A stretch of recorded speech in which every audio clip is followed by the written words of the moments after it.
وعلیکم ورحمۃ اللہ وبرکاتہ۔ میرے عزیز دوستو، بسم اللہ الرحمن الرحیم۔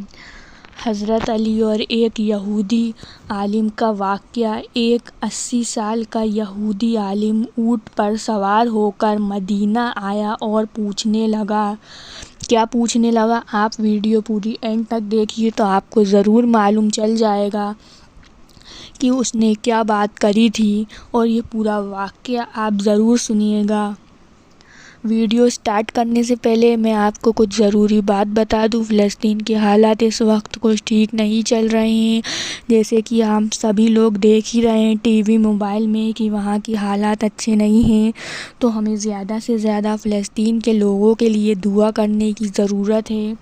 میں بھی بہت دعا کر رہی ہوں۔ آپ سبھی لوگوں سے درخواست ہے کہ آپ سبھی لوگ ہر نماز کے بعد دعا کریں اور تہجد میں بھی ان کے لیے ضرور دعائیں کریں۔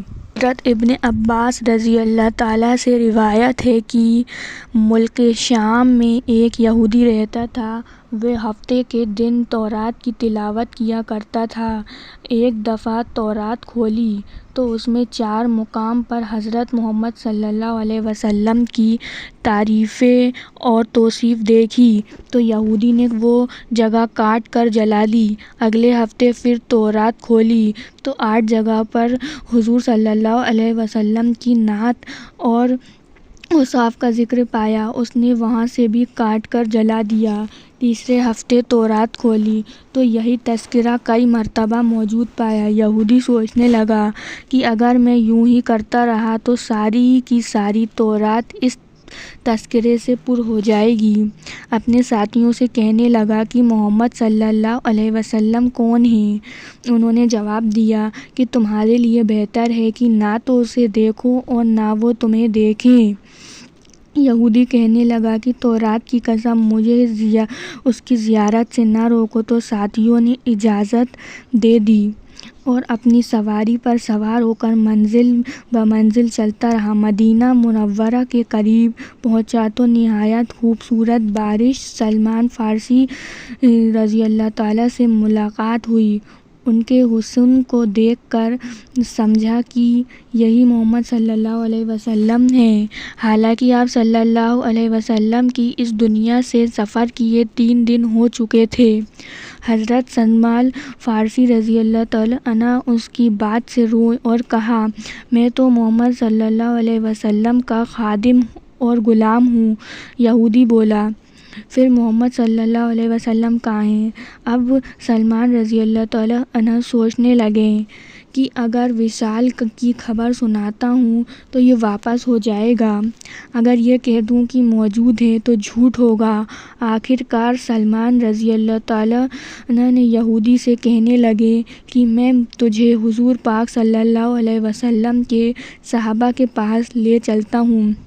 مسجد میں آئے تو صحابہ رضی اللہ تعالیٰ عنہ کے سب غم کے تصویر بنے ہوئے تھے۔ یہودی نے یہ سمجھ کر کہ ضرور محمد صلی اللہ علیہ وسلم ان میں موجود ہوں گے تو کہا، اے محمد، تم پر اللہ کی رحمت اور سلامتی ہو۔ صحابہ نے یہ سنا تو تمام صحابہ کرام کا کوہرام مچ گیا اور سب آہ و بکا کرنے لگے۔ حضرت علی رضی اللہ تعالیٰ عنہ وہاں تشریف لائے۔ آپ اس سے مخاطب ہوئے، اے حضور صلی اللہ علیہ وسلم کے بارے میں پوچھنے والے، تجھے آپ صلی اللہ علیہ وسلم سے کیا کام ہے؟ اس نے کہا، میں یہودی عالموں میں سے ہوں اور 80 سال سے تورات کا مطالعہ کر رہا ہوں۔ اس میں اللہ تعالیٰ نے بہت سا مقامات پر اپنے نبی محمد صلی اللہ علیہ وسلم کا ذکر بڑی تفصیل سے کیا ہے اور میں اسی ذکر سے متاثر ہو کر آیا ہوں۔ اس نے مزید سلسلہ کلام جاری رکھتے ہوئے کہا، اور اب میں آپ صلی اللہ علیہ وسلم کے ہاتھ پر بیعت کرنے حاضر ہوا۔ حضرت علی رضی اللہ تعالیٰ عنہ نے فرمایا، اے اجنبی، شاید تجھے معلوم نہیں کہ حضور صلی اللہ علیہ وسلم کا 3 دن پہلے وصال ہو چکا ہے۔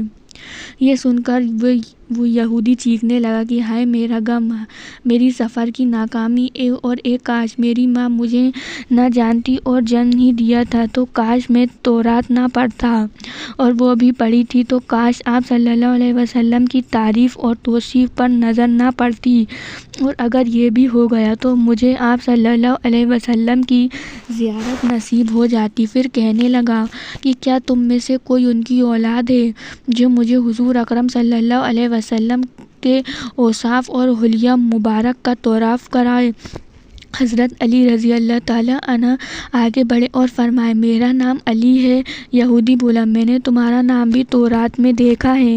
حضرت علی رضی اللہ تعالیٰ عنہ نے حضور پاک صلی اللہ علیہ وسلم کا حلیہ مبارک بیان شروع کر دیا کہ آپ صلی اللہ علیہ وسلم نہ حد سے زیادہ لمبے اور نہ زیادہ چھوٹے تھے، سر مبارک گول تھا، پیشانی کشادہ اور آنکھوں کا رنگ خوب سیاہ تھا۔ آپ صلی اللہ علیہ وسلم کی پلکیں دراز تھی، ہنسی کے دوران میں دانتیں شعاع سے نکلتی تھیں، سینے میں ناک تک بالوں کی لکیر تھی، ہتھیلیوں پر گوشت تھا، قدموں کے تلوے قدرے گہرے تھے، بدن کے جوڑوں کی ہڈیاں موٹی تھیں، مثلاً کونیاں اور گھٹنے، اور آپ صلی اللہ علیہ وسلم کے شانوں کے درمیان مہر نبوت تھی۔ یہودی کہنے لگا اے علی، بے شک تو نے جو کچھ بتایا سچ بتایا، تورات میں آپ صلی اللہ علیہ وسلم کی تعریف اور توصیف اسی طرح موجود ہے۔ اور پھر کہا محمد صلی اللہ علیہ وسلم کا کوئی کپڑا موجود ہو تو اس کو سونگھنا چاہتا ہوں۔ حضرت علی رضی اللہ تعالیٰ عنہ نے کہا ہاں۔ سلمان رضی اللہ تعالیٰ عنہ جاؤ اور فاطمہ سے کہا کہ رسول اللہ صلی اللہ علیہ وسلم کا جبہ مبارک ذرا بھیج دیں۔ سلمان فارسی رضی اللہ تعالیٰ عنہ نے دروازہ کھٹکھٹایا، اندر سے حضرت فاطمہ رضی اللہ تعالیٰ کی آواز سنائی آئی۔ حضرت سلمان رضی اللہ تعالیٰ عنہ نے علی رضی اللہ تعالیٰ کا پیغام دیا اور سارا قصہ سنایا۔ آپ جبہ نکال لائے تو ساتوں جگہوں سے کھجور کے ریشوں کے ساتھ سلا ہوا تھا۔ حضرت علی نے فرمایا کہ اسے پکڑ کر سونگھا، پھر دوسرا صحابہ کرام نے سونگھا، پھر یہودی پکڑ کر سونگھنے لگا اور کہا کہ واہ کیسی عمدہ خوشبو ہے۔ پھر اس کے بعد حضور اکرم صلی اللہ علیہ وسلم کی قبر شریف پر حاضر ہوا اور آسمان کی سر اٹھا کر کہنے لگا کہ اے اللہ، میں گواہی دیتا ہوں کہ تو واحد یکتا اور بے نیاز کائنات تیری نیاز مند ہے، اور میں یہ بھی گواہی دیتا ہوں کہ اس قبر شریف میں تیرا حبیب صلی اللہ علیہ وسلم ہے، جو کچھ انہوں نے فرمایا ہے میں اس کی تصدیق کرتا ہوں اور ان پر ایمان لاتا ہوں۔ اے اللہ، اگر میرا اسلامی تیرا بارگاہ میں قبول ہے تو میری روح قبض کر لے۔ یہ کہہ کر وہیں گر کر جان دے دی۔ بعد میں حضرت علی رضی اللہ تعالیٰ نے اسے غسل دیا اور جنت البقیع میں دفن کر دیا۔ بے شک سچ کہا ہے کسی کہنے والے نے، عشق پر زور نہیں ہے، یہ تو وہ آتش ہے غالب کہ لگائے نہ لگے اور بجھائے نہ بجھے۔ محترم ناظرین، حضور صلی اللہ علیہ وسلم کے وصال کے بعد سیدنا بلال رضی اللہ تعالیٰ عنہ مدینے کی گلیوں میں یہ کہتے پھرتے کہ لوگوں، اگر تمہیں کہیں رسول اللہ صلی اللہ علیہ وسلم کو دیکھا ہے تو مجھے بھی دکھا دو۔ پھر کہنے لگے کہ اب مدینے میں میرا رہنا دشوار ہے اور شام کے شہر حلب میں چلے گئے۔ تقریباً 6 ماہ بعد آپ صلی اللہ علیہ وسلم کی خواب میں زیارت نصیب ہوئی، جس میں آپ صلی اللہ علیہ وسلم فرما رہے تھے اے بلال، یہ کیا بے وفائی ہے، تو نے تو ہم سے ملنا ہی چھوڑ دیا، کیا ابھی تک ہماری ملاقات کا وقت نہیں آیا؟ خواب سے بیدار ہوتے ہی اونٹنی پر سوار ہوئے اور کہا لبیک یا سیدی یا رسول اللہ کہتے ہوئے مدینہ منورہ کی طرف روانہ ہو گئے۔ جب مدینہ منورہ میں داخل ہوئے تو سب سے پہلے مسجد نبوی پہنچ کر حضرت بلال رضی اللہ تعالیٰ کی نگاہوں میں عالم وسودگی میں یعنی خیالات میں آپ صلی اللہ علیہ وسلم کو ڈھونڈنا شروع کیا، کبھی مسجد میں تلاش کرتے اور کبھی ہزاروں میں۔ جب کہیں نہ پائے تو آپ صلی اللہ علیہ وسلم کی قبر انور پر جا کر سر رکھ کر رونا شروع کر دیا اور عرض کیا یا رسول اللہ صلی اللہ علیہ وسلم، آپ نے فرمایا تھا کہ آ کر مل جاؤ۔ غلام حلب سے پہلے ملاقات حاضر ہوا ہے، یہ کہا ہی تھا، اور پھر بے ہوش ہو کر مزار پر انوار کے پاس گر پڑے۔ کافی دیر بعد ہوش آیا تو اتنے میں سارے مدینے میں یہ خبر پھیل گئی کہ محسن رسول صلی اللہ علیہ وسلم حضرت بلال رضی اللہ تعالیٰ عنہ آ گئے ہیں۔ یہ سنتا تھا مدینہ طیبہ کی بوڑھے جوان، مرد، عورتیں اور بچے اکٹھا ہو کر عرض کرنے لگے کہ اے بلال، ایک دفعہ وہ اذان سنا دو جو محبوب خدا صلی اللہ علیہ وسلم کے زمانے میں سناتے تھے۔ آپ رضی اللہ تعالیٰ نے فرمایا، میں معذرت خواہ ہوں، کیونکہ میں جب اذان پڑھتا تھا اشہدو ان محمد رسول اللہ کہتے وقت آپ صلی اللہ علیہ وسلم کی زیارت سے مشرف ہوتا تھا اور آپ صلی اللہ علیہ وسلم کے دیدار سے اپنی آنکھوں کو ٹھنڈک پہنچاتا تھا۔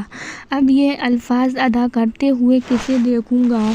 لوگوں نے یہ سنا تو بعض صحابہ اکرام سے مشورہ کیا کہ حسنین کریمین سے سفارش کروائی جائے، کیونکہ جب وہ حضرت بلال کو اذان کے لیے کہیں گے تو وہ انکار نہ کر سکیں گے۔ چنانچہ امام حسین رضی اللہ تعالیٰ نے حضرت بلال کا ہاتھ پکڑ کر فرمایا، اے بلال، ہم آج آپ سے وہی اذان سننا چاہتے ہیں جو آپ ہمارے نانا جان اللہ کے رسول صلی اللہ علیہ وسلم کو اس مسجد میں سناتے تھے۔ اب حضرت بلال رضی اللہ تعالیٰ کو انکار کا یار نہ تھا، لہٰذا اسی مقام پر کھڑے ہو کر اذان دی جہاں حضور صلی اللہ علیہ وسلم کی حیات مبارک میں دیا کرتے تھے۔ بات کی کیفیت کا حال سیرت نگاروں میں یوں بیان کیا گیا ہے کہ جب آپ نے بآواز بلند اللہ اکبر کہا تو مدینہ منورہ گونج اٹھا۔ آپ اذان میں جیسے جیسے آگے بڑھتے گئے جذبات میں اضافہ ہوتا چلا گیا، اور جب اشہدو ان لا الہ الا اللہ کے کلمات ادا کیے تو گونج میں مزید اضافہ ہو گیا۔ جب اشہدو ان محمد رسول اللہ کے کلمات پر پہنچے تو تمام لوگ، حتیٰ کہ پردہ کی نشین خواتین بھی گھروں سے باہر نکل آئیں۔ رکعتیں گروے ازری رونے کا عجیب منظر تھا۔ لوگوں نے آپس میں کہا، کیا رسول اللہ صلی اللہ علیہ وسلم تشریف لے آئے ہیں؟ آپ صلی اللہ علیہ وسلم کے وصال کے بعد مدینہ منورہ میں اس دن سے زیادہ رونے والے مرد جان نہیں دیکھے گئے۔ علامہ اقبال رحمۃ اللہ اذان بلال کے ترانہ عشق قرار دیتے ہوئے فرماتے ہیں، ازل سے تیرے عشق کا ترانہ بنی، نماز اس کے نظارے کا ایک بہانہ بنی، ادائے دید سراپا نیاز تھی تیری، کسی کو دیکھتے رہنا نماز تھی تیری۔ دعا ہے کہ اللہ تعالیٰ ہمیں دین پر توفیق عطا فرمائے اور محمد صلی اللہ علیہ وسلم کی محبت میں جینا مرنا نصیب فرمائے، آمین یا رب العالمین۔ اگر آپ کو ویڈیو پسند آئے تو پلیز میرے چینل کو ضرور سبسکرائب کریے اور بیل آئیکن کا بٹن دبانا مت بھولیے۔ میرے ویڈیو کو زیادہ سے زیادہ لائک کریے، شیئر کریے، کمنٹ کر کے بتائیے کہ آپ کو میری ویڈیو کیسی لگ رہی ہے، اور ثواب جاریہ کے طور پر دوسروں کو بھی یہ ویڈیو زیادہ سے زیادہ شیئر کریے۔ ملتے ہیں اگلی ویڈیو میں۔ ویڈیو دیکھنے کا بہت بہت شکریہ۔